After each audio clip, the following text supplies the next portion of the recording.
Hi guys, another day, another video for today. As you can see sa title ng video ito, magluluto tayo ng bianda. Ang bianda, just for you to have an idea, it's a Kapampangan dish.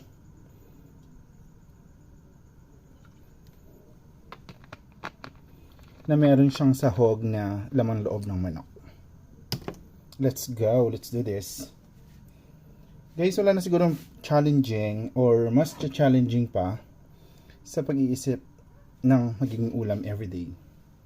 So ngayon, nag-come up kami na since meron namang laman loob sa ref, so bibili na lang kami ng cabbage para maging ulam namin siya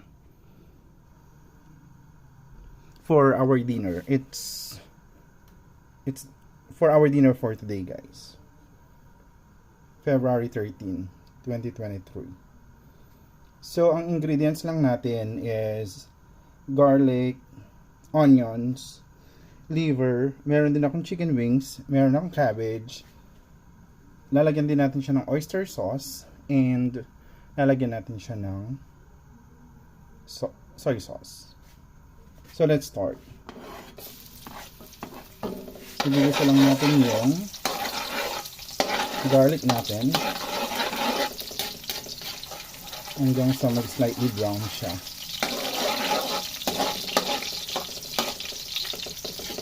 Guys, I'll be uploading this video without editing it para makita nyo kung gaano talaga katagal magluto ng isang dish. I think for this one, magiging mabilis lang siya since chicken lang at vegetable yung magiging ingredient natin. Pero may mga ulam na mas matagal yung cooking time. Depende dun sa mga ingredients na gagamitin mo.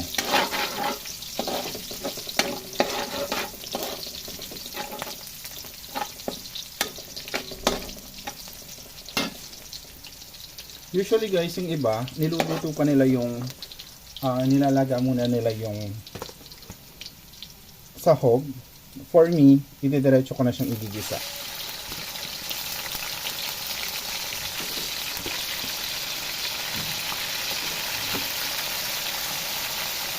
Ito yung literal na hindi tinipid pero tinamad.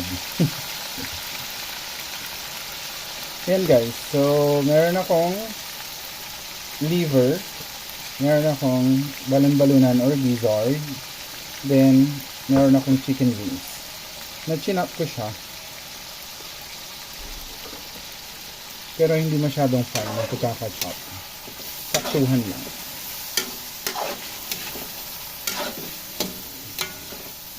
There you go.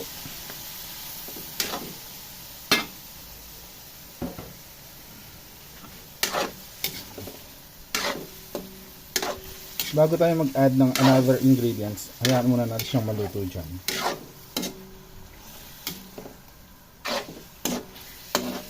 Pinagsabay ko na guys yung lahat ng sahog.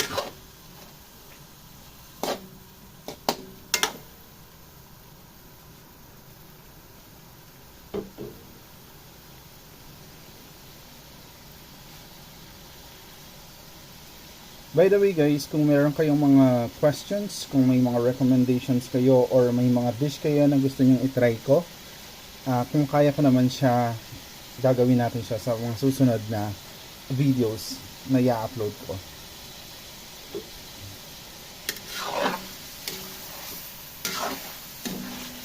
You can comment your recommendations and questions sa comment box natin sa baba.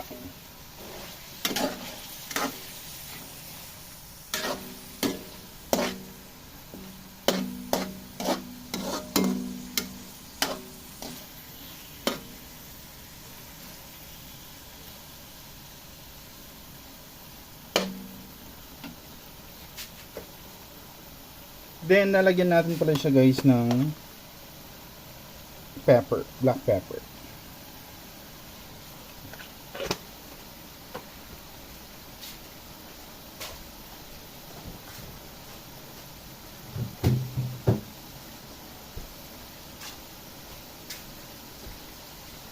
Normally guys, yung iba naglalagay sila ng ng sili. Pero since hindi kami mahilig sa sili, hindi ko na siya lalagyan.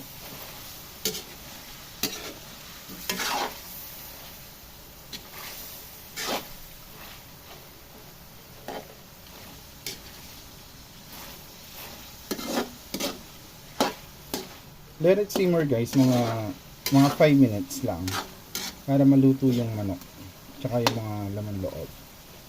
Bago ko i-add yung oyster sauce and soy sauce.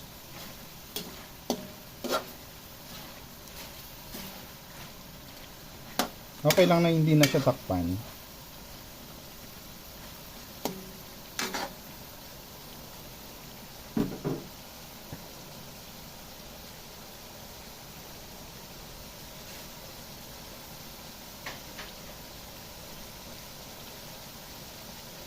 Kaya lalabas yung natural oil ng mga lamang loob and yung chicken natin.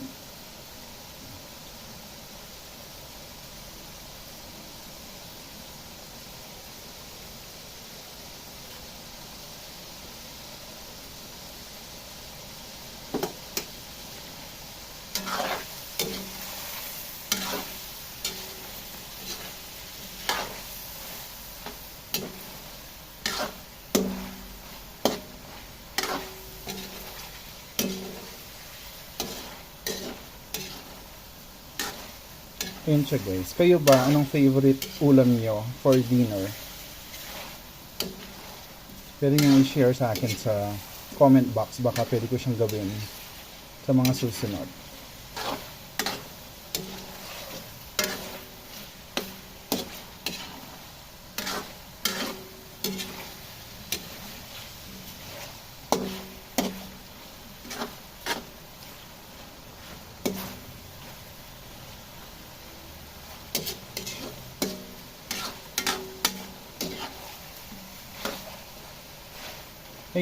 Ayan guys, medyo okay na siya. I think pwede na tayo mag-add ng soy sauce. Wala namang specific measurement, pero I think mga 2 to 3 tablespoon pwede na siya. Pero gagamitin kong pangtakal is yung sandok ko.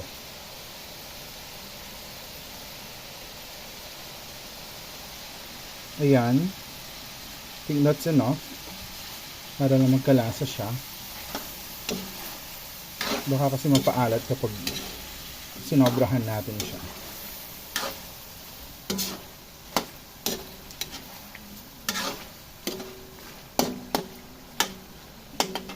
Ayan guys, tingnan nyo, ang dami niyang naging tubig. Wala pa akong ina-add na tubig niya. Then lagay din tayo ng oyster sauce para sa umami flavor. Wala naman to guys, pero hindi siya maalat.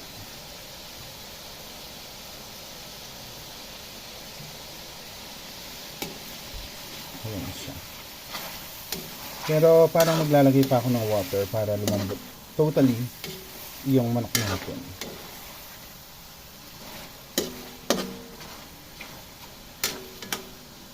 Ayan siya guys. Parang adobo lang siya minus the vinegar. Pero dinagdagan natin siya ng oyster sauce. Then lalagyan lang natin siya ng cabbage later on kapag okay na yung meat natin. Saka yung laman loob.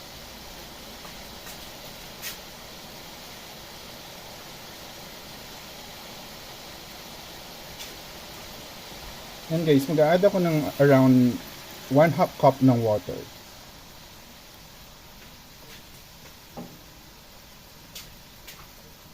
Then let's just simmer it for a few minutes.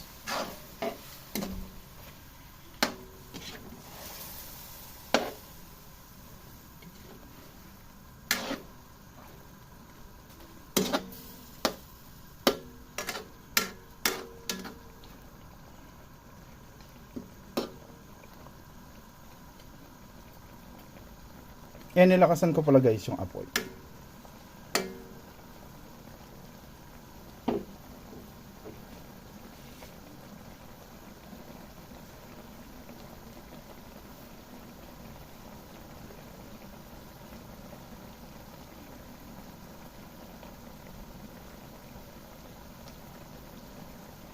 Lahat ngayon guys ng ingredients sa pagluluto ay nagtataasan So, kayo ba, anong ginagawa niyong way para makatipid in terms of sa ulam, sa araw-araw?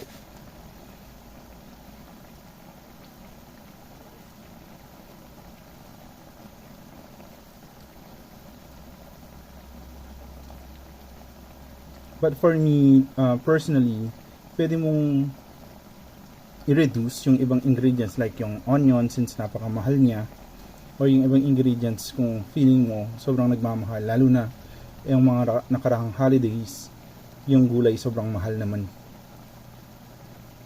sumasabay din siya sa karne. Yan guys, mukhang medyo okay na siya, nagre-reduce na yung water, pero hayaan lang natin siya mag-simmer pa.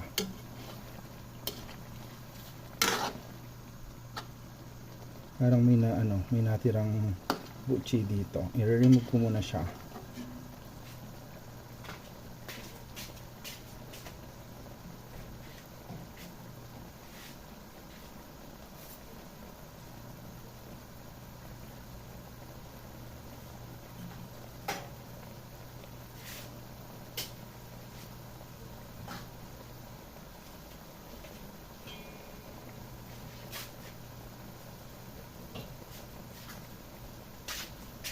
Ito guys, okay na.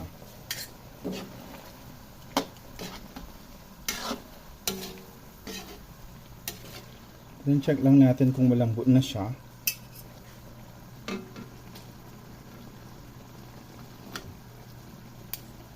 Mga 2 to 3 minutes pa, pwede na to.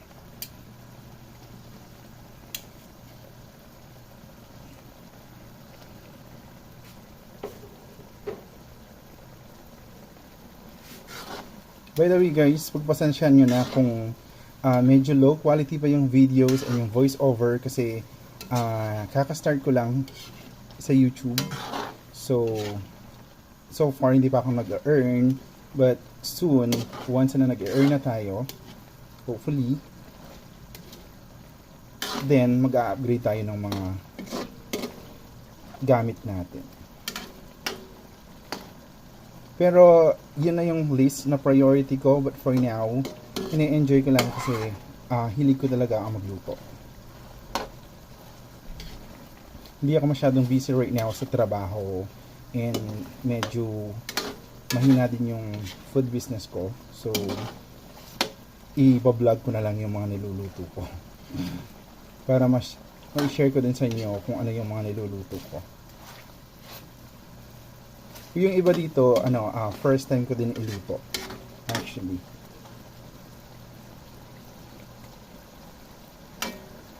Nagre-research lang din ako. Nandiyan naman sa YouTube lagi. Para maging source ng mga recipes. Or sa Facebook.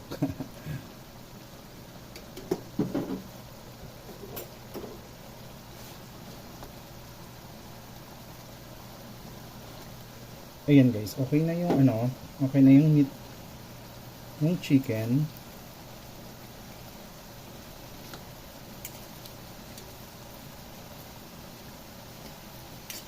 Malambot na din yung balon-balunan niya. Medyo nag-dry na nga siya. So hinaan ko yung apoy, then I'll be adding yung cabbage.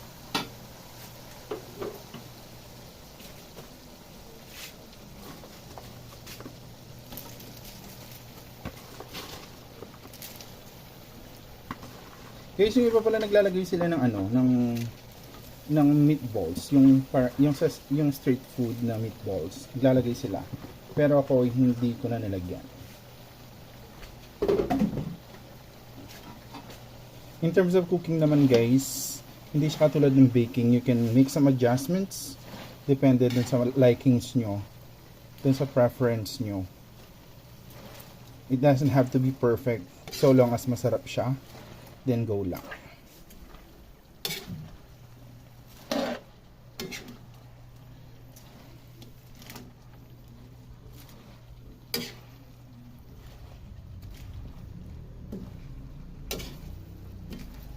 And since this is a no edit video guys, thumbnail lang ang idadagdag ko dito na i-edit ko. Pero i-upload ko na siya later on before the day ends. So makikita nyo na siya. So kung gusto niyo siyang gayahin tomorrow for your lunch or maybe dinner, then pwede niyo siyang gawin.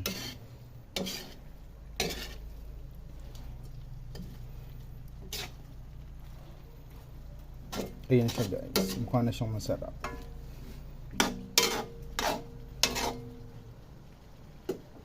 Mag-a-add ako guys ng konting veggie, MSG. Then maglalagay pa ako ng konting water.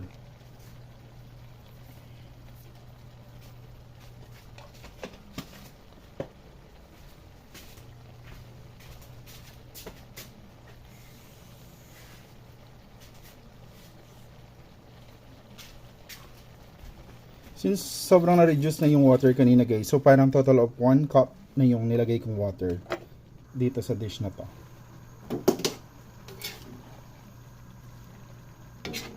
Ayan siya oh. Sobrang konti lang ng sabaw. Na-reduce kanina yung unang nilagay ko na half cup.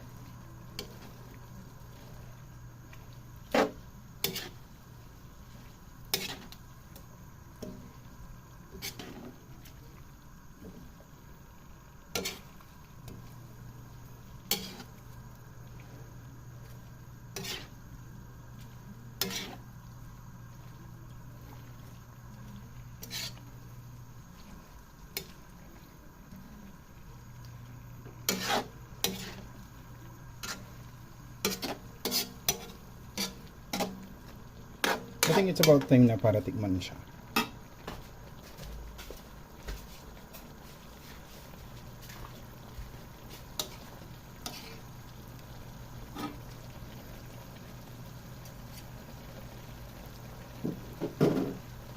Ito guys, sabaw lang.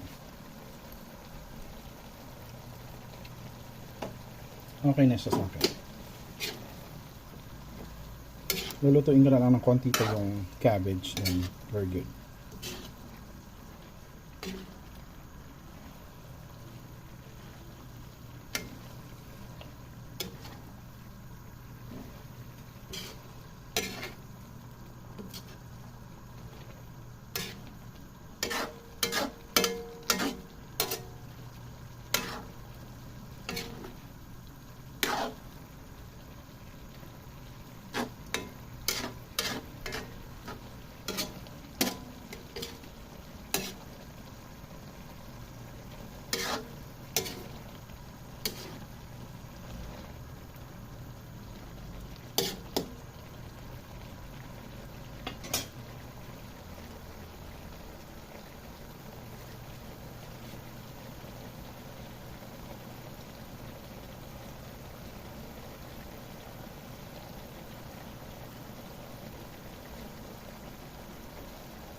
There you go guys, here's my version of the Kapampangan Vianda. If you like this kind of video, if not too much to ask guys, please hit like, share, and subscribe para mas ma-motivate tayong gumawa ng mas maraming cooking videos na very easy to follow. Thank you so much. Until our next video. Bye-bye!